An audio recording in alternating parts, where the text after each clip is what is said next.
okay hello' my dear friends আশা কৰোঁ তোমালোকে ভালে আছা আমি আলোচনা কৰিছোঁ ক্লাছ 12 কম্পিউটাৰ সায়েন্স পেপাৰখন এতিয়ালৈকে প্লেলিষ্টত কেইবাটাও ভিডিঅ' আপলোড কৰিলোঁ ইয়াৰ আগৰ ভিডিঅ'ত মই কনষ্ট্ৰাক্টৰৰ বিষয়ে আলোচনা কৰিছিলোঁ কনষ্ট্ৰাক্টৰ টপিকটো বহু বেছি দীঘল হয় ঠিক আছে তাত কেইবাটাও পাৰ্ট থাকে তাৰ আগত মই ডিফল্ট কনষ্ট্ৰাক্টৰৰ বিষয়ে আলোচনা কৰিছোঁ পেৰামিটাৰাইজ কনষ্ট্ৰাক্টৰৰ বিষয়ে আলোচনা কৰিছোঁ আগৰ ভিডিঅ'বিলাক চাবা দে আৰু এই গোটেই প্লেলিষ্ট বিলাক তোমালোকে সিকুৱেন্সিয়েল ৱেত চাবা কাৰণ গোটেই টপিক বিলাক এটা আনটোৰ লগত ৰিলেটেড হৈ আছে যদি আগৰ ভিডিঅ'বিলাক সিৰিয়ালি নচোৱা ন ঘপককৈ এটা টপিক চালে তোমালোকে বুজি নাপাও সাপোজ আজি মই ইয়াতে আলোচনা কৰিম যে ওভাৰলোডেড কপি কনস্ট্ৰাক্টৰ ডিফল্ট আৰ্গুমেন্টস এই গোটেইবিলাকৰ টপিকৰ ওপৰত আলোচনা কৰিম আৰু কনস্ট্ৰাক্টৰ মানে কি ইয়াতে মই অকল কনস্ট্ৰাক্টৰ বুলিয়ে কৈ থাকিম মই আৰু এইটো কি বস্তু ইয়াতে এক্সপ্লেইন কৰিব নাযাও কাৰণ আগৰ ভিডিঅ'টোত কনস্ট্ৰাক্টৰ কি হয় বেসিকৰ পৰা গোটেইখিনি দেখুৱাই দিছো ইভেন প্ৰ্যাকটিক্যালি টাইপ কৰি কৰি গোটেইখিনি দেখুৱাইছো তো আজি আলোচনা কৰিম মই ইয়াতে ওভাৰলোডেড আৰু কপি কনস্ট্ৰাক্টৰৰ বিষয়ে লগতে ডিফল্ট আৰ্গুমেন্টছৰ বিষয়ে আমি ইয়াতে অকমান প্ৰ্যাকটিক্যালি আলোচনা কৰিম ওকে যদি ভিডিও বিলাক চাই ভাল পাও তোমালোকে ফ্ৰেণ্ডৰ মাজত শেয়াৰ কৰিবা আৰু আজি আমি বহু বেছি পলম নকৰি আজিৰ এই ভিডিওটো আমি আৰম্ভ কৰিবলৈ লৈছো যদি মোৰ ইয়াতে ইন্ট্ৰোডাকশনটো দিব লাগে hello' everyone myself Dipankar Deka and welcome to our channel Rainbow Tech আমি এতিয়া আলোচনা কৰিছো আমি ইয়াৰ আগৰ ক্লাছত মই কৈছো ন ডিফল্ট কনস্ট্ৰাক্টৰৰ বিষয়ে আলোচনা কৰিছো প্যাৰামিটাৰছৰ বিষয়ে আলোচনা কৰিছো ওভাৰলোড আলোচনা কৰিম কপি আৰু কনস্ট্ৰাক্টৰ ডিফল্ট আৰ্গুমেন্টছৰ বিষয়ে এটা আমি চাই লও যে ওভাৰলোড কনস্ট্ৰাক্টৰ ডেফিনেশনটো কি হয় এক্সামত আহিব পাৰে যে what is overloaded construction so you have to write the definition so that you will get the marks okay তো তোমালোকে কি কৰিবা এই ডেফিনেশনটো লিখি দিবা কি লিখা আছে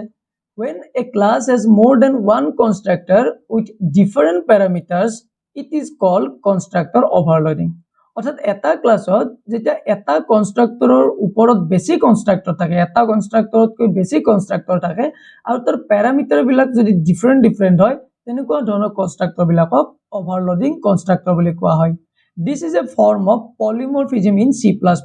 C++ ত polymorphism বুলি এটা টপিক আছে এই টপিকটোৰ ওপৰত আমি আলোচনা কৰিম আৰু এই যেটো ওভাৰলোডেড কনস্ট্ৰাক্টৰ এটো polymorphismৰ এটা গঠন হয় অৰ্থাৎ এটা ফৰ্ম হয় ইয়াতে কেইটামান ইম্পৰ্টেন্ট পইণ্টস আমি মনত ৰাখিব লাগিব মই প্ৰ্যাকটিক্যালি দেখুৱাম তাৰ আগত আমি ওভাৰলোডেড কনস্ট্ৰাক্টৰৰ আমি ডেফিনেশনটো চাই লৈছো থিওৰিখিনি আমি পঢ়িলো প্ৰথমতে কি দিয়া আছে The same class can have multiple constructor অর্থাৎ এটা ক্লাসত যদি মোৰ এটা ক্লাস থাকে যে স্টুডেন্ট বুলি এটা ক্লাস থাকে স্টুডেন্ট নামৰ ক্লাসটোৰ ভিতৰত আমাৰ এটাতকৈ বেছি কনস্ট্ৰাক্টৰ থাকিব পাৰে আৰু কনস্ট্ৰাক্টৰ মানে বেলেগ একো নহয় এইটো এটা মেম্বাৰ ফাংচন হয় এই ফাংচনটোকে আমাৰ এটা কনস্ট্ৰাক্টৰ বুলি কোৱা হয় কিন্তু তাৰ কিছুমান স্পেসিফিক ৰুলছ থাকে যেনেকৈ যেটো ফাংচনৰ নেমটো ক্লাসৰ লগত সেম হ'ব লাগিব আৰু তাৰ ৰিটাৰ্ন টাইপ থাকিব নোৱাৰে এনেকুৱা ধৰণৰ ফাংচনক কনস্ট্ৰাক্টৰ বুলি কোৱা হয় আৰু এটা ক্লাসৰ ভিতৰত আমি এটা কনস্ট্ৰাক্টৰতকৈ বেছি কনস্ট্ৰাক্টৰ ৰাখিব পাৰো আৰু হেনেকুৱা ধৰণৰ কনস্ট্ৰাক্টৰক কি বুলি কয় ওভাৰলোডেড কনস্ট্ৰাক্টৰ বুলি কোৱা হয় ইয়াতে নেক্সট কি দিয়া আছে যে each constructor must have different number or type of parameter এটা কনস্ট্ৰাক্টৰ অৰ্থাৎ প্ৰত্যেকটা কনস্ট্ৰাক্টৰৰে যেটো প্যাৰামিটাৰ হ'ব এই প্যাৰামিটাৰ বিলাক আমাৰ ডিফাৰেন্ট হ'ব লাগিব বা প্যাৰামিটাৰৰ কিমানটা প্যাৰামিটাৰ থাকিব হেটো আমাৰ ডিফাৰেন্ট হ'ব লাগিব যদি মই ইয়াতে এটা কনস্ট্ৰাক্টৰ লৈছো যে স্টুডেন্ট নামৰ এটা কনস্ট্ৰাক্টৰ লৈছো ইয়াতে যদি মই ইন্টিজাৰ নামৰ যদি এটা m ভ্যালু এটা লৈছো ইন্টিজাৰ m মই ইয়াতে লৈছো মই ইয়াতে আৰু এবাৰ যদি স্টুডেন্ট বুলি আৰু এটা কনস্ট্ৰাক্টৰ ক্ৰিয়েট কৰো কাৰণ আমি ওভাৰলোডেড কনস্ট্ৰাক্টৰৰ আমি ডেফিনেশনটো গম পালো যে এটা কনস্ট্ৰাক্টৰৰ উপৰি আৰু এটা কনস্ট্ৰাক্টৰ থাকিব পাৰে আৰু যদি মই ইয়াতে আৰু এটা ইন্টিজাৰ নামৰ m লৈছো অৰ্থাৎ প্যাৰামিটাৰটো মই সেম লৈছো যে এটা প্যাৰামিটাৰ আছে ইয়াতো এটা প্যাৰামিটাৰ আছে ইয়াতে কি ক'লে যে each constructor must have different numbers of parameters বা type of parameters কিন্তু ইয়াতে যদি মই এইটো কনস্ট্ৰাক্টৰৰ ভিতৰত এটা প্যাৰামিটাৰ লৈছো আৰু এইটো কনস্ট্ৰাক্টৰৰ ভিতৰত যদি এটা প্যাৰামিটাৰ লো এইটো এনেকুৱাকৈ কাম নকৰে ইয়াতে আমি কি কৰিব লাগিব ইয়াতে আমি দুটা হয়তো ইয়াতে আমি এটা প্যাৰামিটাৰ লৈছো আৰু ইয়াতে দুটা প্যাৰামিটাৰ ল'ব লাগিব আৰু এইটোও কৰিব পাৰো যদি আমি সেম প্যাৰামিটাৰে লও কিন্তু প্যাৰামিটাৰৰ টাইপটো ডিফাৰেন্ট হ'ব লাগিব যদি মই ইয়াতে ইন্ট লৈছো ইয়াতে মই ফ্লোট ল'ব লাগিব তো এনেকুৱা ধৰণে আমি ওভাৰলোড কনস্ট্ৰাক্টৰ বিলাক কৰিব পাৰো ইয়াতে মই ফ্লোট টাইপৰ m ভ্যালু এটা ল'ব লাগিব তো এইবিলাক হৈছে কনস্ট্ৰাক্টৰ ওভাৰলোডৰ কিছুমান ডেফিনেশন বা কিছুমান rules and regulation C++ decides which constructor to call based on the argument passed C++ এ নিজে ডিসাইড কৰিব যে আৰ্গুমেন্ট যি তুমি পাস কৰি মেইন ফাংচনৰ পৰা এই আৰ্গুমেন্টৰ ওপৰত ডিপেন্ড কৰি এই কনস্ট্ৰাক্টৰ কোনটো লোড হ'ব কোনটো কল হ'ব এটো C++ এ ডিসাইড কৰিব যদি মই স্টুডেন্ট বুলি দি পেলে তাৰ ভিতৰত যদি মই এটা ইন্টিজাৰ ভ্যালু পাস কৰো তো এইটো যেটো কনস্ট্ৰাক্টৰ থাকিব C++ এ এইটো ডিসাইড কৰি এইটো কল কৰি দিব বা যদি মই ফ্লোট ভ্যালু এটা দিও তো C++ এ ডিসাইড কৰিব যে এইটো যেটো কনস্ট্ৰাক্টৰ থাকিব এইটো কল কৰি দিব লাগিব তো এনেকুৱাকৈ ওভাৰলোড কনস্ট্ৰাক্টৰে কাম কৰি থাকে এইখিনি হৈছে ডেফিনেশ্যন বা ইম্পৰ্টেন্ট নোটস এইখিনি তোমালোকে নোট কৰি থবলৈ নাপাহৰিবা ওকে এতিয়া এই ওভাৰলোড কনস্ট্ৰাক্টৰে কেনেকৈ কাম কৰে আমি কোডিং হ আমি বুজি লওঁ আমি প্ৰ্যাকটিক্যালি বুজি লওঁ আৰু এই যেটো প্ৰগ্ৰামটো আছে এইটো তোমালোকে স্ক্ৰিনশ্বট লৈ লবা বা তোমালোকে নোট ডাউন কৰি লবা যেতিয়া ল্যাবত যাবা ল্যাবত যাই পেলাই প্ৰ্যাকটিস কৰিবা এই এক্স্যাক্টলি সেম প্ৰগ্ৰামটো মই তোমালোকক লাইন বাই লাইন কোডিং কৰি পেলাই দেখুৱাম ইয়াৰ আউটপুটটো এনেকুৱাকৈ আহিব আৰু ইয়াৰ ভিতৰত কি হ'ব ইয়াতে মই লিখি থৈ দিছো এইখিনি তোমালোকে ঘৰত পঢ়ি লবা মই ইয়াতে কেনেকুৱাকৈ কাম কৰিব কি হ'ব গোটেইখিনি মই এটা প্ৰগ্ৰামটো কৰি পেলাই দেখুৱাম হ'ব তাৰ আগত মই তোমালোকক জনাব বিচাৰিছো মই লৈছো তোমালোকৰ কাৰণে ক্লাস 12 কম্পিউটাৰ সায়েন্সৰ কমপ্লিট নোটস খিনি A to Z ইয়াতে তোমালোকৰ কম্পিউটাৰ সায়েন্সৰ সিলেবাস প্ৰভাইড কৰি গোটেই নোটস খিনি মই ইয়াতে প্ৰভাইড কৰি থৈ দিছো ইয়াতে তোমালোকৰ 1 mark 2 mark 3 mark 5 mark related question answer বিলাক থাকিব লগতে SQL question programming related question গোটেইবিলাক ইয়াতে থাকিব প্ৰিভিয়াস ইয়াৰ কোৱেশ্চন পেপাৰৰ লগতে যিবিলাক ইম্পৰ্টেন্ট গোটেইবিলাক ইয়াতে ইনক্লুড কৰা থাকিব আৰু এই নোটখিনি যদি তোমালোকে লব বিচাৰা এই UPI নম্বৰটোত পেমেন্ট কৰিবা তাৰ এটা স্ক্ৰিনশ্বট লবা আৰু এই WhatsApp নম্বৰটোত পঠাই দিবা তো ঘৰতে বহি পেলাই তোমালোকে স্মাৰ্ট ষ্টাডি কৰা smart study is very important to achieve more okay now without wasting more time now I am coming to the VS Code and there I will show you this program okay মই ইয়াৰ আগৰ ক্লাছত এই প্যাৰামিটাৰছ কনস্ট্ৰাক্টৰৰ বিষয়ে আলোচনা কৰিছিলো ইয়াতে এৰিছিলো যদি তোমালোকে আগৰ ভিডিওবিলাক চনে চাবা এই আই বাটনটো দেখা পাইছা ইয়াতে মই লিংকটো দি দিম তোমালোকে ভিডিওবিলাক সিৰিয়ালি চাবলৈ নাপাহৰিবা আৰু ভিডিওবিলাক যদি ভাল পাই আছা বুজি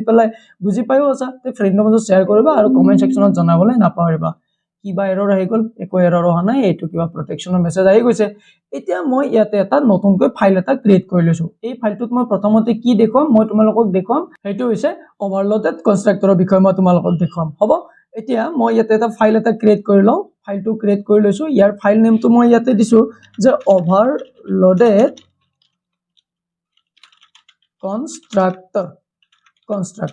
ওকে constructor.cpp মই ইয়াতে দি লৈছো আৰু ইয়াতে এটা আমি প্ৰগ্ৰামটো লিখিম তো মই ইয়াতে কমেন্ট সেকশনত লিখি দিছো যে a program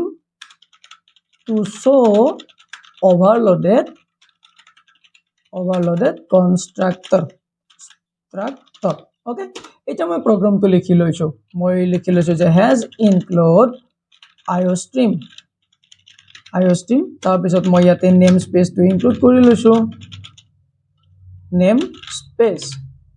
আৰু এটা বস্তু তোমালোকে জানা মই এই কম্পিউটাৰ সাবজেক্টখন মই কেতিয়া থিওৰি আলোচনা কৰাটো মই সাজেষ্ট নকৰো গোটেইবিলাক প্ৰ্যাকটিক্যালি দেখুৱাব পাৰিলে বেছি বেটাৰ লাগে আৰু ময়ো প্ৰ্যাকটিক্যালি শিকাই পেলাই ভাল পাওঁ প্ৰ্যাকটিক্যালটো বহুত বেছি ইম্পৰ্টেন্ট প্ৰ্যাকটিক্যালি কৰি থাকিলে ন গোটেইবিলাক কনসেপ্টটো ক্লিয়াৰ হয় কাৰণ থিওৰিত কনসেপ্ট ক্লিয়াৰ নহয় প্ৰ্যাকটিক্যালটো বহুত বেছি ইম্পৰ্টেন্ট গতিকে মই ইয়াতে প্ৰ্যাকটিক্যালি দেখুৱাই লৈছো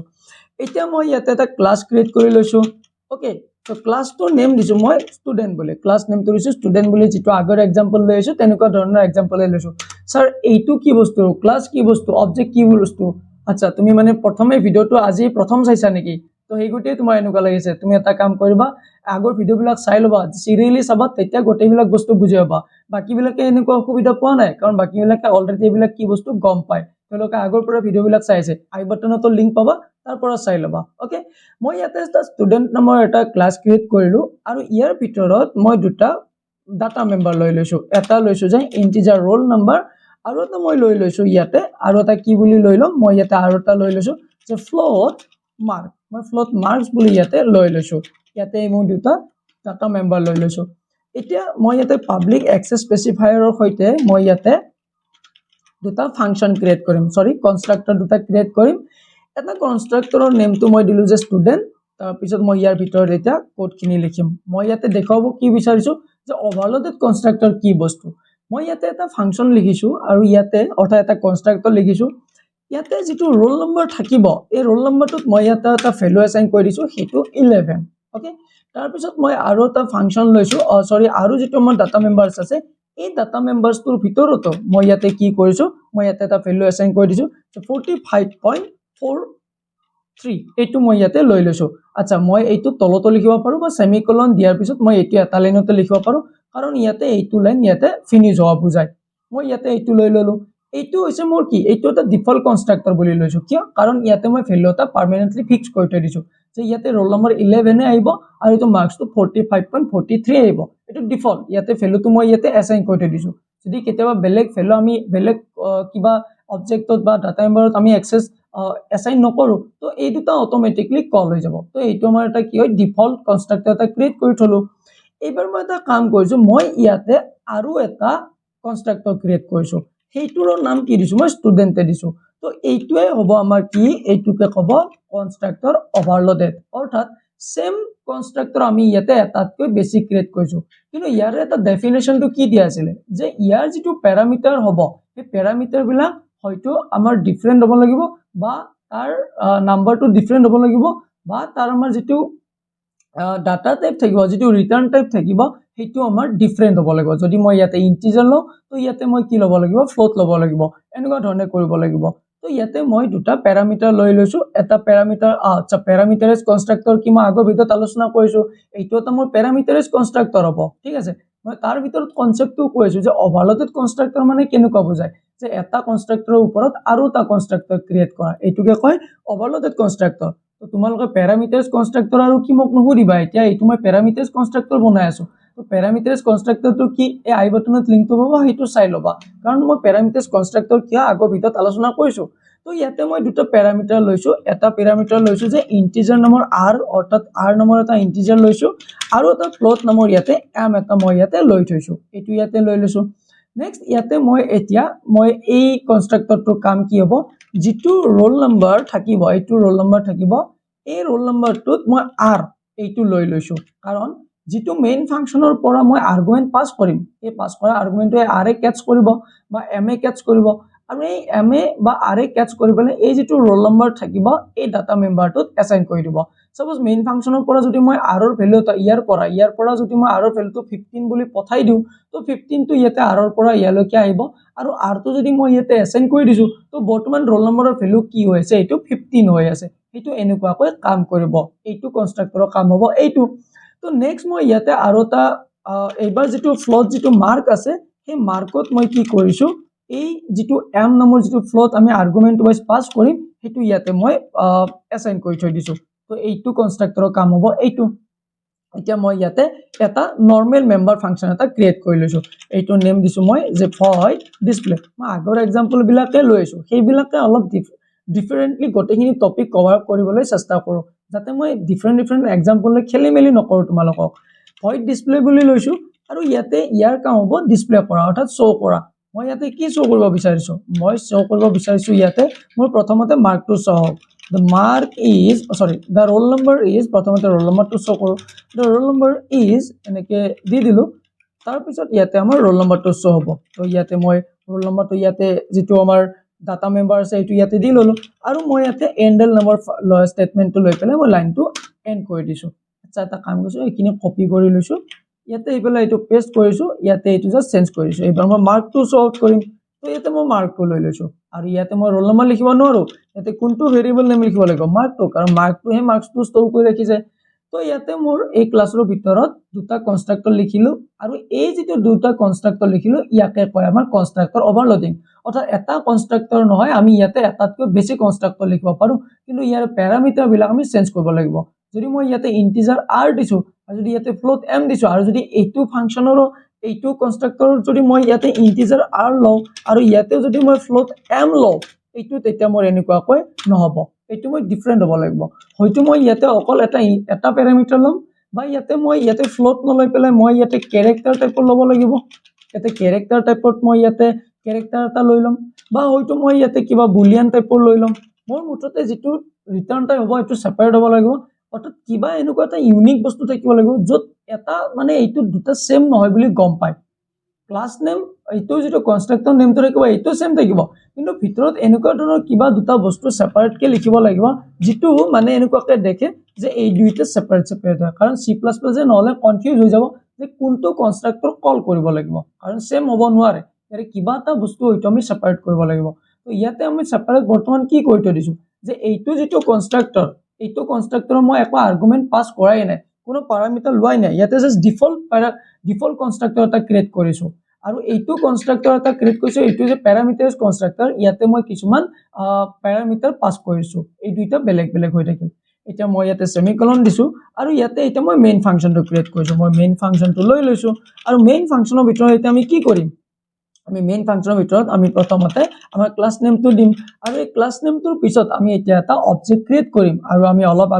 আগৰ ভিডিঅ'ত আলোচনা কৰি আহিছো যে আমি কনষ্ট্ৰাক্টৰ আৰু কেতিয়াও মেনুৱেলি কল কৰাৰ প্ৰয়োজন নাই যেতিয়াই আমি অবজেক্ট ক্ৰিয়েট কৰিম এই অবজেক্ট ক্ৰিয়েট কৰাৰ টাইমতে আমাৰ কি হ'ব আমাৰ কনষ্ট্ৰাক্টৰটো কল হৈ যাব আচ্ছা এই যেটো s1 টো মই এতিয়া ইয়াতে অবজেক্টটো ক্ৰিয়েট কৰিলো এই s1 এ মোৰ বৰ্তমান কোনটো কনষ্ট্ৰাক্টৰ কল কৰিব তোমালোকে জানা নে এইটো মোৰ কল কৰিব যেটো মোৰ কনষ্ট্ৰাক্টৰ নাম্বাৰ 1 অৰ্থাৎ এইটো মই ইয়াতে এটা কাম কৰিছো মই এটা কমেন্ট সেকশনত লিখি দিছো যে কনষ্ট্ৰাক্টৰ নাম্বাৰ 1 এই যেটো কনষ্ট্ৰাক্টৰ আছে এইটো কল কৰি দিব কাৰণ s1 ৰ দ্বাৰা এইটো বুজিবা কাৰণ ইয়াৰ ভিতৰতো মই আকৌ প্যাৰামিটাৰ পাস কৰা নাই কিবা পাস কৰিছো নেকি নাই কৰা তো এইটোই এই কনষ্ট্ৰাক্টৰটো কল কৰিব আৰু ইয়াতে মই এইটোৰ নাম দিছো কনষ্ট্ৰাক্টৰ নাম্বাৰ 2 আৰু নেক্সট অবজেক্টটো এইটোৰে যেতিয়া মই কিবা এটা পাস কৰিম তেতিয়া আমাৰ কনষ্ট্ৰাক্টৰ নাম্বাৰ 2 টো কল হ'ব কেনেকৈ কল কৰিম 2 টো হেতু দেখুৱাই আছো এখিনি মই ইয়াতে দেখুৱাই দিছো এখিনি বেটাৰ আন্ডাৰষ্টেণ্ডিং হ'ব এতিয়া মই নেক্সট কনষ্ট্ৰাক্টৰটো কেনেকৈ কল কৰিম নেক্সট কনষ্ট্ৰাক্টৰটো কল কৰাৰ কাৰণে এইবাৰ ষ্টুডেন্ট নামৰ ক্লাছটোৰ এটা বেলেগ অবজেক্ট ক্ৰিয়েট কৰিছো হেইটোৰ নাম দিছো s2 আৰু s2 ৰ দ্বাৰা মই এবাৰ ব্ৰেকেটৰ ভিতৰত কল অবজেক্টটো ক্ৰিয়েট কৰাৰ টাইমত মই আৰ্গুমেন্ট দুটা পাস কৰিম কি আৰ্গুমেন্ট পাস কৰিব লাগিব মই ইয়াতে কি কৰিছো এটা ইন্টিজাৰ লৈছো আৰু এটা ফ্লোট লৈছো তো ইয়াৰ পৰা এটা ইন্টিজাৰ ভ্যালু মই আৰ্গুমেন্ট হিচাপে পাস কৰিব লাগিব আৰু এটা ফ্লোট ভ্যালু এটা মই ইয়াৰ পৰা পাস কৰিব লাগিব সাপোজ মই ইয়াতে পাস কৰিছো 12 আৰু ইয়াতে মই পাৰ্সেন্টেজটো পাস কৰিছো 50% এইটো মই ইয়াৰ পৰা পাস কৰি দিছো ওকে মই সেমিকলন দি লৈছো ওকে এইটো আমাৰ কোনটো কল কৰি দিব এইটো আমাৰ কল কৰি দিব এইটো দিব আমাৰ কনষ্ট্ৰাক্টৰ নাম্বাৰ 2 এইটো কল কৰিব আমাৰ কনষ্ট্ৰাক্টৰ নাম্বাৰ 2 হ'ব এতিয়া মই এই দুইটাৰ আউটপুটটো কেনেকুৱাকৈ আহিব s1 ৰ দ্বাৰা এবাৰ মই ডিসপ্লে নামৰ ফাংচনটো কল কৰি দিছো আৰু ডিসপ্লে আমাৰ s1 ৰ ভিতৰত কি আছে এইটো শো কৰাই দিব কোনটো ডাটা আছে এইটো শো কৰাই দিব আৰু এবাৰ s2 ৰেও মই এবাৰ কি কৰিছো ডিসপ্লে নামৰ ফাংচনটো মই ইয়াতে কল কৰি দিছো অৰ্থাৎ মেম্বাৰ ফাংচনটো কল কৰি দিছো এতিয়া আমি এটা কাম কৰো এতিয়া আমাৰ এই প্ৰগ্ৰামটো হৈ গল আৰু এতিয়া আমি ৰান কৰো আৰু দুইটা কনষ্ট্ৰাক্টৰৰ আউটপুটটো কেনেকুৱাকৈ আহে এই ডিসপ্লে নামৰ ফাংচন দুটাৰে আমি গম পাম ready for the output okay আমি এটা ৰেডি ওকে ৰেডি হোৱাৰ আগত এটা বস্তু কোৱাচোন তোমালোকে এইবিলাক ফ্ৰেণ্ডৰ মাজত শেয়াৰ কৰি আছা নে নাই কিয় শেয়াৰ নকৰা শেয়াৰ কৰা তোমালোকে বুজি পাইছা তোমালোকৰ ফ্ৰেণ্ডে বুজিব নালাগে নেকি তোমালোকে তো বুজি পাইছা তোমালোক মোক থ্যাঙ্কসও কৈ আছা যে স্যাৰ বহুত বেটাৰকৈ বুজি পাইছো তোমালোকৰ ফ্ৰেণ্ডকো জনোৱা যে তেওঁলোকো বহুত ভালদৰে বুজি পাও যে কনসেপ্টটো ক্লিয়াৰ কৰা আৰু মানুহে যাতে গম পাওক যে আমাৰ এনেকৈ পঢ়াব পৰা কোনোবা এজন আছে যে ইমান ধুনীয়াকৈ বস্তুবিলাক বুজাই দি আছে ঠিক আছে ওকে মই ইয়াতে ক্লিক কৰিছো আৰু মই প্ৰগ্ৰামটো ৰান কৰিছো এন্ড বুম ইয়াতে তোমালোকে আউটপুটটো চাই লোৱা প্ৰথম যেটো ডিসপ্লে নামৰ ফাংচন আছে ই আমাৰ আউটপুটটো কি দিছে যে ৰোল নাম্বাৰ 11 আৰু দা মাৰ্ক ইজ 45.43 কাৰণ মই প্ৰথম কনষ্ট্ৰাক্টৰত এইটো ভ্যালু এসাইন কৰি থৈ দিছো না দিয়া নাই এইটো আমাৰ ডিফল্ট কনষ্ট্ৰাক্টৰ ইয়াতে মই ডিফল্ট কৰি থৈ দিছো এইটো চেঞ্জ হোৱা নাই এনেকুৱাকৈ হৈ গৈছে তো প্ৰথম s1 টোৰ দ্বাৰা আমি প্ৰথম কি কৰিলো কনষ্ট্ৰাক্টৰটো কল কৰিলো আৰু এটো C++ নিজে ডিসাইড কৰে যে কোনটো কনষ্ট্ৰাক্টৰ প্ৰথমে কল হ'ব লাগিব আৰু কোনটো সেকেন্ডত কল হ'ব লাগিব আৰু ইয়াতে মই নেক্সট ৰোল নাম্বাৰটো নেক্সট ডিসপ্লেটো কি কৰিছে নেক্সট আমাৰ যেটো কনষ্ট্ৰাক্টৰ আছে সেইটো ইয়াতে কল কৰি দিছে তো ইয়াতে দেখা পাইছা কি হৈছে the roll number is 12 and the mark is 5.88682 এইটো আমাৰ এটা গাৰ্বেজ ভ্যালু আহি গৈছে এইটো এৰৰ নহয় এইটো কোনো মিস্টেক নহয় আমাৰ ইয়াতে জাস্ট এটা গাৰ্বেজ ভ্যালু আহি গৈছে জাস্ট আমাৰ এই যেটো 50 নম্বৰ এইটো পঠাইছো কিয় আহিছে মই ইয়াতে ফ্লোট লৈছো কিন্তু ইয়াতে মই ইন্টিজাৰ ভ্যালু পাস কৰিছো হেগুটি আমাৰ ইয়াতে কি হৈ গৈছে ইয়াতে গাৰ্বেজ ভ্যালু টাইপত দেখুৱাই দিছে তো এটা কাম কৰিছো মই ইয়াৰ পৰা এটা ফ্লোট ভ্যালু পাইছো যে 50.12 এইটো এটা ফ্লোট ভ্যালু পঠাই দিছো অৰ্থাৎ ডেসিমেল নাম্বাৰ এইটো মই এটা সেভ কৰিছো মই ইয়াতে আহিপলা আৰু বাৰ ৰিলোড কৰিছো ইয়াতে সেম আউটপুট আহিছে ইয়াতে মেবি গাৰ্বেজ ভ্যালু এটা লৈ আছে বাট আউটপুটটো ঠিকে আছে মই ইয়াতে তোমালোকৰ যেটো দেখুৱাব খুজিছিলো যে যেটো আমাৰ কনষ্ট্ৰাক্টৰ ওভাৰলোড থাকে সেইটো বস্তু ইয়াতে মোৰ ইন্টেনশন প্ৰথমতে আছিল দেখুৱাটো এখিনি তোমালোকে বুজি পাইছানে পোৱা নাই কমেন্ট সেকশনত জনাবা তো আমাৰ ইয়াতে জাস্ট গাৰ্বেজ ভ্যালু এটা লৈ লৈছে মাৰ্কৰ ভ্যালুটো ফ্লোট ভ্যালুটো এনেকুৱাকৈ অটোমেটিকলি কনভাৰ্ট কৰি লৈছে এটো এৰৰটো বহুত বেছি ইম্পৰ্টেন্ট নহয় ঠিক আছে তো এতিয়া আমি কি কৰিম এতিয়া আমি নেক্সট টপিকলৈ আহো আমি নেক্সট টপিক চাই লও আৰু যদি নোটখিনি তোমালোকক লাগে তোমালোকে ইয়াৰ পৰা বাই কৰি ল'ব পাৰিবা কাৰণ এখিনি বহুত বেছি ইম্পৰ্টেন্ট হয় ইয়াতে মই 100% এফৰ্ট দি গোটেইখিনি question answer A to Z ইয়াতে ইনক্লুড কৰি থৈ দিছো ওকে এতিয়া আমি আহিছো কপি কনষ্ট্ৰাক্টৰৰ বিষয়ে আমি অলপ আগত ওভাৰলোডেড কনষ্ট্ৰাক্টৰৰ বিষয়ে গম পালো কপি কনষ্ট্ৰাক্টৰটো কি হয় A copy constructor is a constructor that creates a new object as copy of existing object of the same class অৰ্থাৎ কপি কনষ্ট্ৰাক্টৰটো মানে এনেকুৱা এটা কনষ্ট্ৰাক্টৰ যে এটা ক্লাছৰ ভিতৰত যিটো আমি অবজেক্ট ক্ৰিয়েট কৰিম সেই অবজেক্টটো কপি কৰি পেলাই এটা কনষ্ট্ৰাক্টৰৰ ভিতৰত পঠাই দিয়া বুজি পোৱা নাই মই তোমালোকক প্ৰেক্টিকেলি বুজালে বুজি পাবা মই আৰু এবাৰ কৈ আছো কপি কনষ্ট্ৰাক্টৰ মানে এটা এনেকুৱা ধৰণৰ কনষ্ট্ৰাক্টৰ যেতিয়া আমি এটা কনষ্ট্ৰাক্টৰ ক্ৰিয়েট কৰি এটা ক্লাছৰ দ্বাৰা আমি অবজেক্টটো ক্ৰিয়েট কৰিম যেতিয়া আমি কল কৰিম সেই যিটো অবজেক্টটো ক্ৰিয়েট কৰিম সেইটো অবজেক্টৰ দ্বাৰা এটা কনষ্ট্ৰাক্টৰ কল হ'ব আৰু সেই অবজেক্টটোৱে আমি আৰু এটা কনষ্ট্ৰাক্টৰ ক্ৰিয়েট কৰি সেই কনষ্ট্ৰাক্টৰটোৰ ভিতৰত আমি কি কৰিব পাৰো অবজেক্ট হিচাপত বা আমি প্যাৰামিটাৰ হিচাপত পাস কৰি দিব পাৰো এইটো হৈছে কপি কনষ্ট্ৰাক্টৰ সিনট্যাক্সটো তোমালোকে ইয়াতে এইটো খেলিমেলি পাবা তোমালোকে এইবিলাক নোট কৰি ৰাখিবা থিওৰিখিনি কৈ আছো আৰু প্ৰেক্টিকেলি মই তোমালোকক বুজাই দি আছো কি পইণ্টছ খিনি কি দিয়া আছে takes a reference to an object of the same class অৰ্থাৎ এটা same classৰ ভিতৰৰ ৰেফাৰেন্স খিনি এই অবজেক্টটো লৈ ল'ব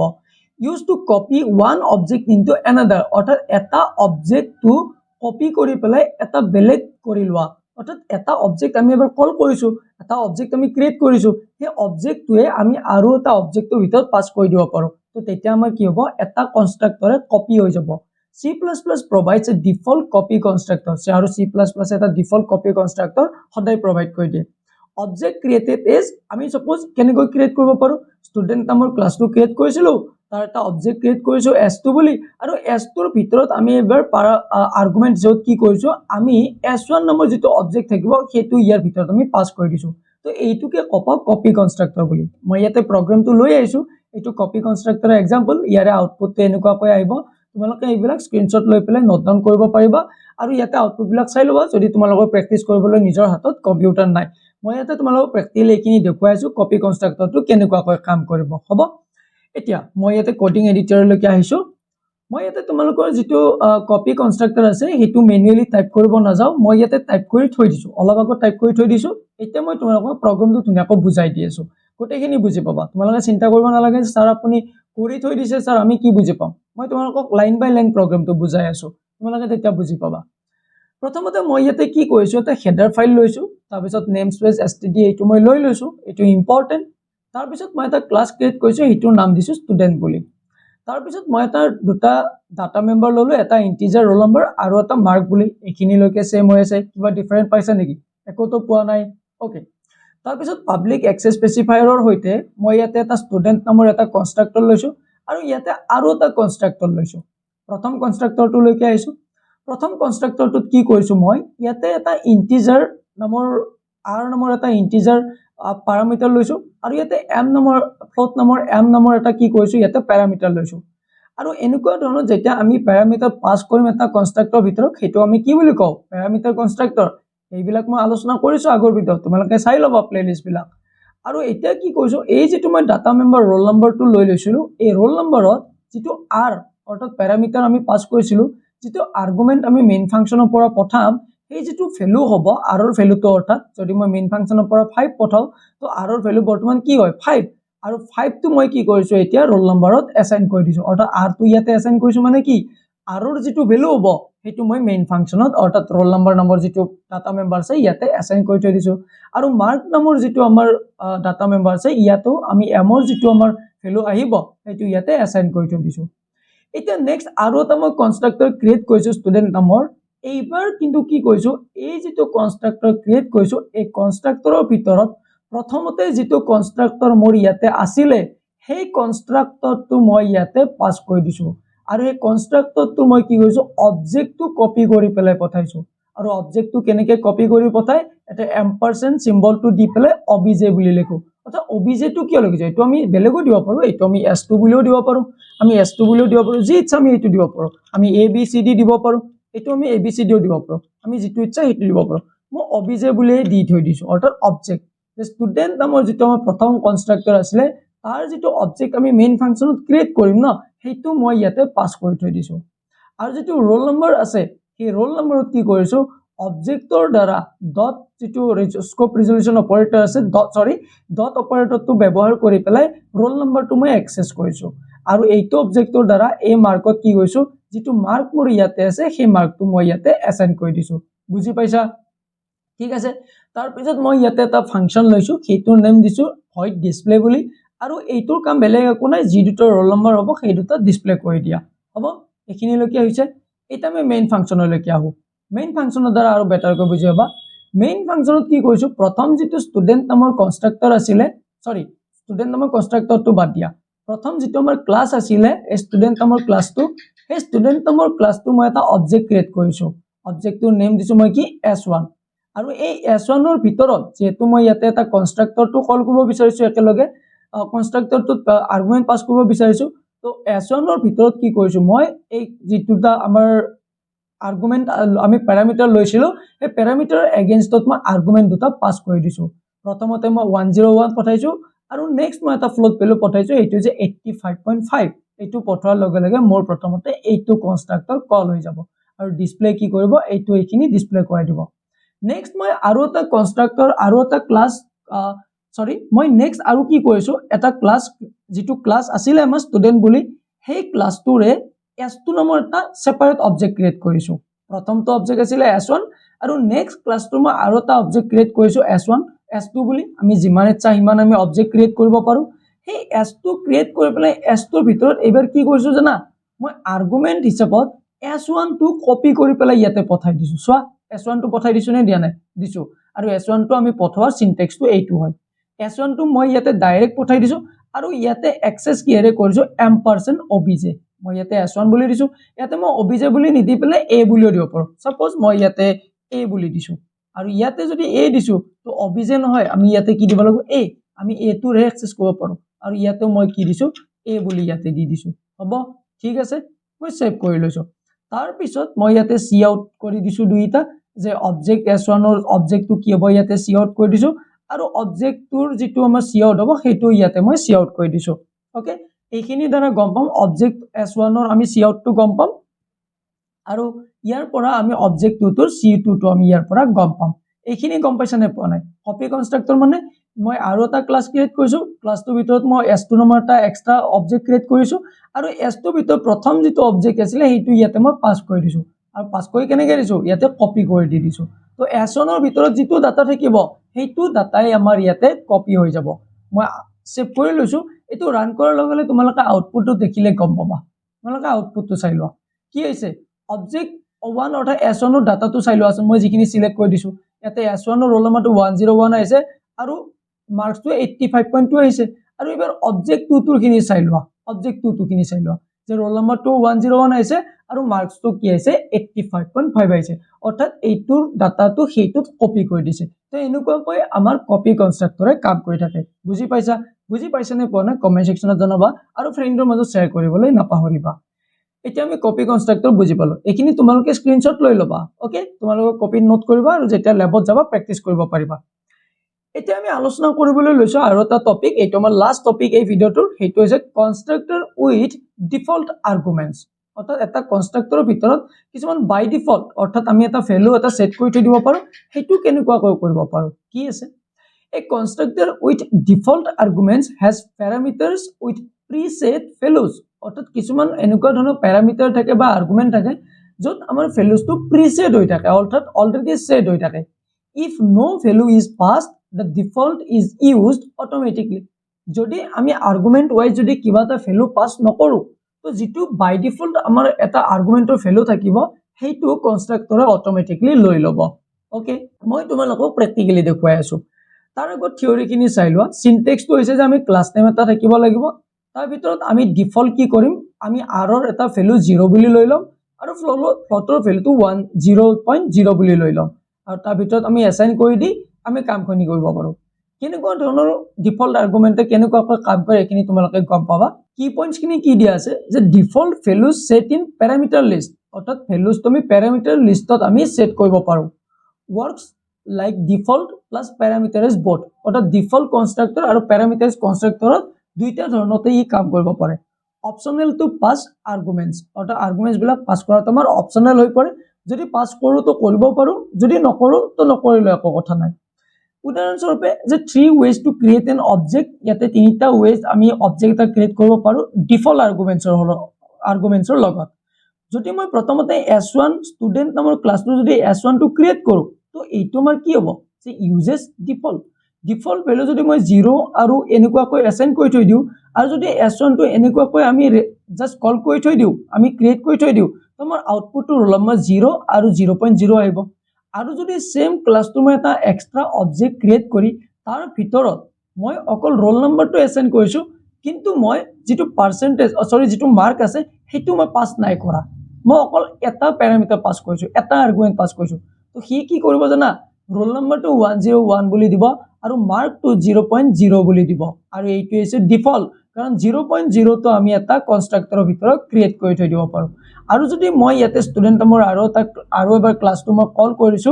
s3 নামৰ এটা অবজেক্টৰ দ্বাৰা আৰু এইবাৰ কি কৰিছো মই দুইটা ভ্যালু ইয়াতে পাস কৰি দিছো যে ৰোল নম্বৰটো তেতিয়া আউটপুট হিচাপত কি আহিব যে 101 আহিব আৰু মাৰ্কটো 95.5 আহি যাব যদি মই কিবা এটা আৰ্গুমেন্ট যদি পাস নকৰো ন যেটো বাই ডিফল্ট দি থৈ দিম হে বাই ডিফল্ট দি থৈ দিয়াটো ভ্যালুটো হি অটোমেটিকলি লৈ লব ওকে ইয়াতে মই প্ৰগ্ৰামটো তোমালোকৰ আগত দি থৈছো প্ৰগ্ৰামটো তোমালোকে স্ক্ৰিনশ্বট লৈ লবা বা নোট কপিত নোট কৰি লবা কাৰণ এনেকুৱা ধৰণৰ প্ৰগ্ৰাম তোমালোকৰ বহিত লিখিব দিয়ে আচ্ছা এক্সামতো তোমালোকে এতিয়া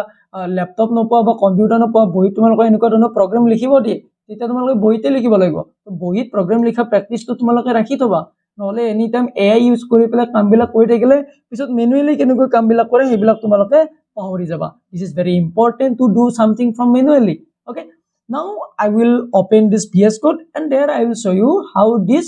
default arguments will work okay and you just let me know throughout the comment section that how you're finding my topic is it interesting or I am doing good or not just let me know throughout the comment section तो याते default आर्गुमेंटर कारण मैं programme तो याते लिखि थৈ দিছো you no need to worry now I will discuss this program how I wrote step by step you just give your attention okay now আমি ইয়াতে এখিনিটো লৈ লৈছো হেডাৰ ফাইল এটা লৈ লৈছো has include iostream.h iostream তাৰ পিছত মই নেম স্পেস টো লৈ লৈছো ইয়াতে এটা ক্লাস ক্ৰিয়েট কৰিছো ষ্টুডেন্ট নম্বৰ আৰু ইয়াতে কি কৰিছো ৰোল নম্বৰ আৰু মাৰ্ক দুটা মই ইয়াতে ডাটা মেম্বাৰ লৈ লৈছো ৰোল নম্বৰটো ইন্টিজাৰ দিছো আৰু মাৰ্কটো ফ্লোট দি দিছো পাব্লিক এক্সেস স্পেসিফায়াৰৰ হৈতে ইয়াতে এটা কনস্ট্ৰাক্টৰ ক্ৰিয়েট কৰিছো আৰু এই কনস্ট্ৰাক্টৰটো মই ডিফল্ট কৰি থৈ দিছো আৰু ডিফল্ট কনস্ট্ৰাক্টৰ কেনেকৈ কি ক্ৰিয়েট কৰে তোমালোকৰ আগৰ ক্লাছত আলোচনা কৰিছো হেবিলাক তোমালোকে চাবলৈ নাপাৰিবা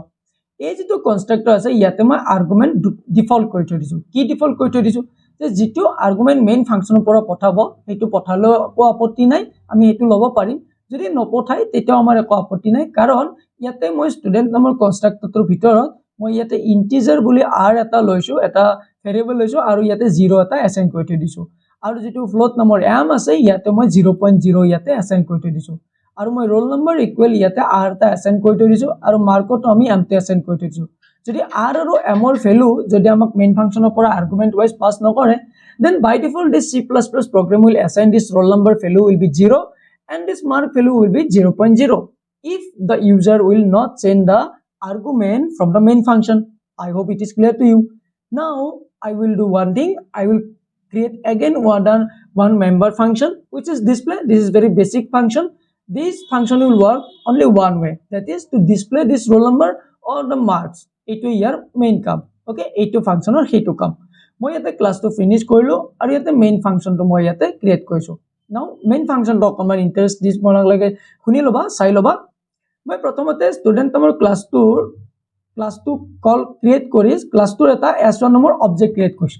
কৰিছো আৰু এই যেটো অবজেক্টটো ক্ৰিয়েট কৰিছো এই অবজেক্টটো আমাৰ কি কৈছে নো আৰ্গুমেন্ট আমি ইয়াৰ ভিতৰত একো আৰ্গুমেন্ট পাস কৰা নাই uses default